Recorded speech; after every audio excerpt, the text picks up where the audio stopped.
If you are currently looking to buy a private property in Singapore, I think you might get hit by additional costs starting July 2024. On November 14, 16 property agencies including PropNex, SEAA, Huttons, OrangeTee and Tie, and the Singapore Estate Agents Association signed a pact to address the issue of agents trying to avoid sharing co-broking commissions. At a glance, this news might not raise an alarm. Who cares, right?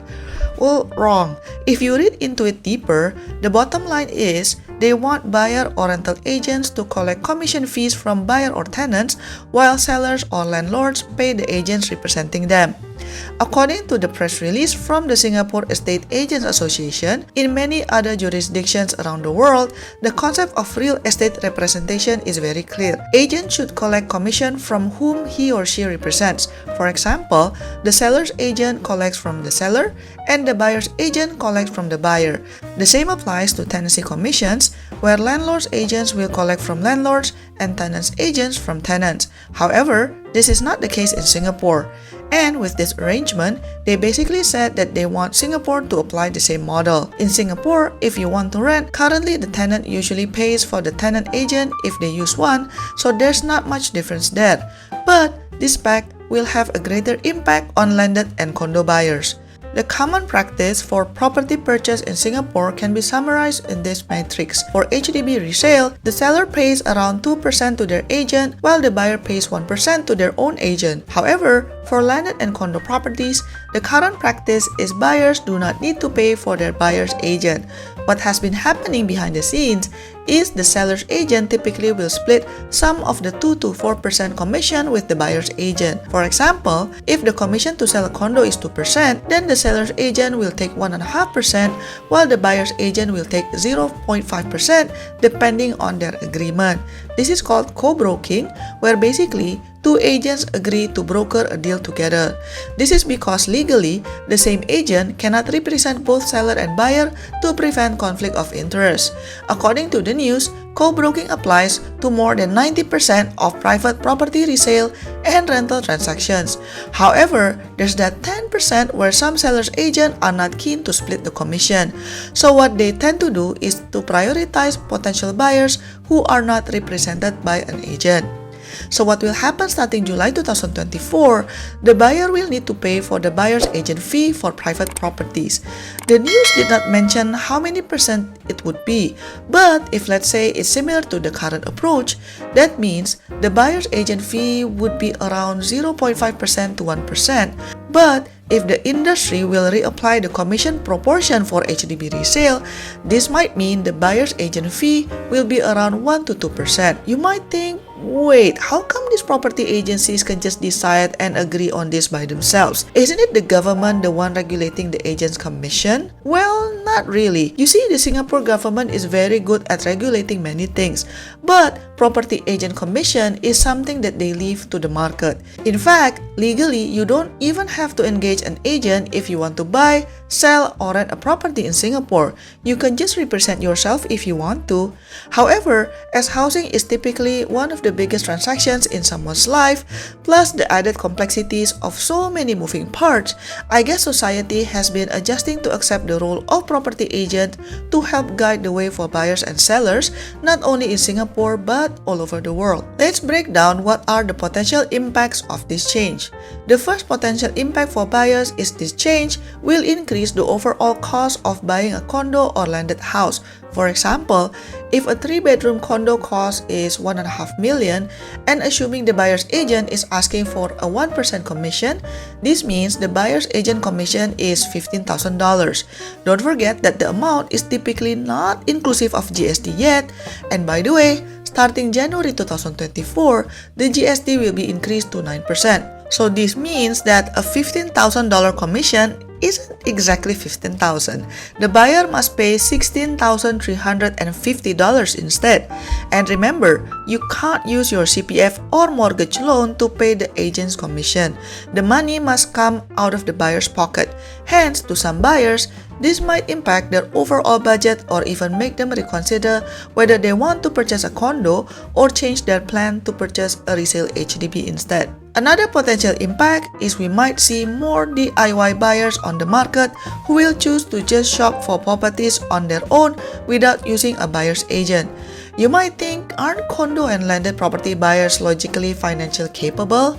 Well, sort of, but the reality is, no matter how rich you are, not everyone would be so willing to fork out tens of $1,000s in commission if they don't see much value in it. This could eventually lead to a decrease in demand for buyer's agent, which could impact their incomes and profitability. You might think, well, only 16 property agencies agree to this, right?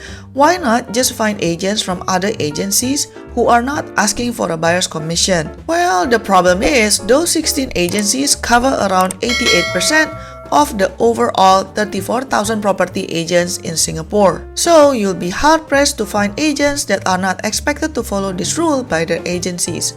The next potential impact that I'm anticipating is higher profit for the seller's agent.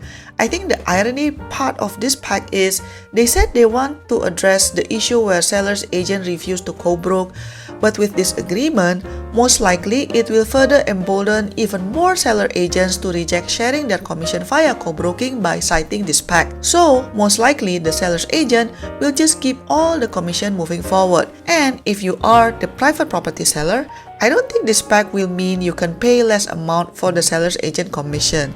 Again, as the news did not go into these details, this is merely my personal prediction, but I highly doubt that the seller's agent is expected to pass some of the commission back to the seller. Although they don't split the commission anymore, I'm guessing the seller's agent will just keep the full commission from the seller. In relation to more DIY buyers on the market, I predict it will have a further domino effect on the property market, which is reduced bargaining power for DIY buyers. The reason why I'm saying this is because that's what has been happening in the HDB resale market.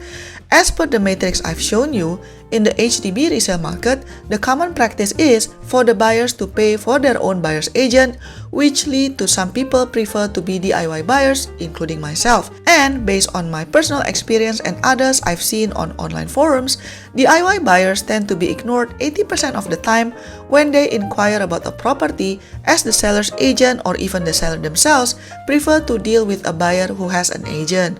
Why? My guess is because there's a higher chance of glitches if the buyer is not well informed and unrepresented at the same time. The seller's agent may have to guide the buyer just to ensure the deal is pushed through, and they will just see this as additional work. In the past, for condo and landed transactions, there's an incentive for the seller's agent to welcome a DIY buyer because that will mean they won't have to split the commission. But if now they get to keep all the commission from the seller regardless, why would they bother to do the extra work to guide the buyer, isn't it? Even if a DIY buyer managed to find a seller's agent who is willing to be open-minded and host them for a viewing, when it comes to negotiating price, most DIY buyers might be having a hard time in getting a good deal. The seller's agent negotiates on a daily basis for a living, but most DIY buyers do not have such experience. Another potential impact that I'm seeing is that the buyer's agent will need to work harder to convince a private property buyer to use their service. As buyers are not legally mandated to be represented by an agent, this will mean that it's up to the buyer's agent to convince the buyer of what value he or she can bring to the table. We might even see more creative offerings for buyer's agent services, similar to what has been happening for the seller's agent services. For example, maybe some will start offering fixed absolute cost, or some might even offer tiered commission depending on how much savings the agent can bring by negotiating the price down. Or we might even see virtual agents where this buyer's agent only help to schedule the viewing and negotiate the price over the phone, but the buyers will need to do the viewing on their own and many more. So is there any silver lining to this new scheme? To be fair, one of the news articles said that this pact has some benefits for the buyers. If the commission is paid by the buyer, then the buyer's agent should be more transparent in showing available units. If they rely on a co-broke commission, the buyer's agent might have the tendency to selectively show units that give them the biggest commission. But if you are still not happy with this change, the question now is what can you do as a private property buyer? Option number 1, by before July 2024. This way, you won't be subjected to the buyer's agent commission. But of course, do this only if you are ready and you have found a property that you genuinely like. Option number 2, you can be a DIY buyer and purchase the property without any representation. You will need to read up and educate yourself about the process as well as check the latest transacted price around the vicinity, but it's not a rocket science. Option number 3, if you still prefer to have a buyer's agent by your side, what you can do is negotiate their commission. Many people assume agents' fees are fixed, but they are not. You can try to negotiate, and if they don't want to, just find another agent. Try offering a lower percentage and commit to a bonus if the buyer's agent can lower the price, let's say by 5% from the asking price or something. Let me know what you think in the comment section down below, and I'll see you in my next video. Bye bye!